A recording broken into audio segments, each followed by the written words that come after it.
आज हम लोग षष्ठ कक्षा के प्रथम पाठ प्रार्थना को पढ़ेंगे। प्रार्थना का मतलब होता है आत्मनिवेदन करना।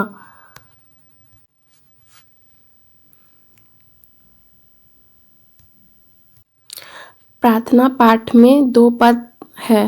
प्रथम पद में बच्चों द्वारा प्रार्थना की गई है कि हे देवों के देव, तुम ही मेरे माता पिता, मित्र, विद्या एवं धन दौलत सब कुछ हो।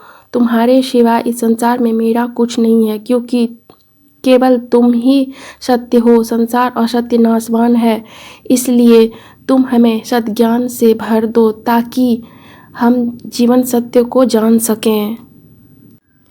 दूसरे पद्य में पर्वतराज, हिमालय, विस्तृत सागर, नदी समूह तथा सुख साधन संपन्न भारत देश को नमस्कार किया गया है कि सदा यह देश इन साधनों से युक्त रहे और हमारे देश के गौरव में 4 चांद लगता रहे। बच्चों की यही आकांक्षा है। प्रथम पद है त्वमेव माता च पिता त्वमेव बन्धुश्च सखा तमेव विद्या द्रविणं त्वमेव सर्वं मम देव देव। नमो नगेन्द्राय हिमालयाय, नमो विशालाय च सागराय, नदीगणेभ्यः सुखसाधनेभ्यो देशाय तस्मै मम भारताय। प्रथम पद के पहले शब्दार्थ को जान लेते हैं, उसके बाद अर्थ को समझेंगे।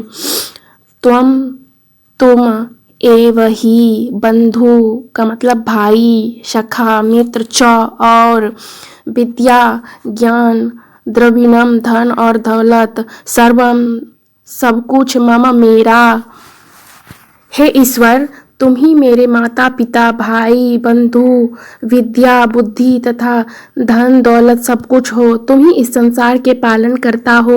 तुम्हारे सिवा इस संसार में कुछ भी स्थायी या सत्य नहीं है, इसलिए तुम हमें उस सच्चे ज्ञान का आशीर्वाद दो जिसे प्राप्त कर हम अपने जीवन को धन्य बना सकें। दूसरा पद का शब्दार्थ जान लेते हैं पहले। नमः नमस्कार नगेंद्राय पर्वतराज के लिए, हिमालयाय हिमालय को, विशालाय विस्तृत, सागराय समुद्र को, नदी गणेभ्यः नदी समूह को, सुख साधनेभ्यः सुख साधन के लिए, देशाय देश को, तस्मै उसके लिए, मम मेरा, भारताय भारत को। अर्थ इस प्रकार है पद का। पर्वतराज को नमस्कार है, हिमालय को नमस्कार है और विस्तृत सागर को नमस्कार है, नदी समूह को नमस्कार है, धन दौलत को नमस्कार है, इन संपन्नताओं के लिए अपने देश भारत को नमस्कार है। हमारे देश भारत में पर्वतराज हिमालय उत्तर दिशा में प्रहरी के समान विद्यमान है, तो 3 दिशाओं में विशाल सागर लहरा रहे हैं। गंगा, यमुना, ब्रह्मपुत्र, कोसी आदि नदियां अपने जल से खेतों को सिंचित करती हैं। इस प्रकार यह देश हमारे सुख साधनों से संपन्न विश्व में अन्यतम है। भारत देश, इसलिए भारत देश को हम नमस्कार या प्रणाम करते हैं।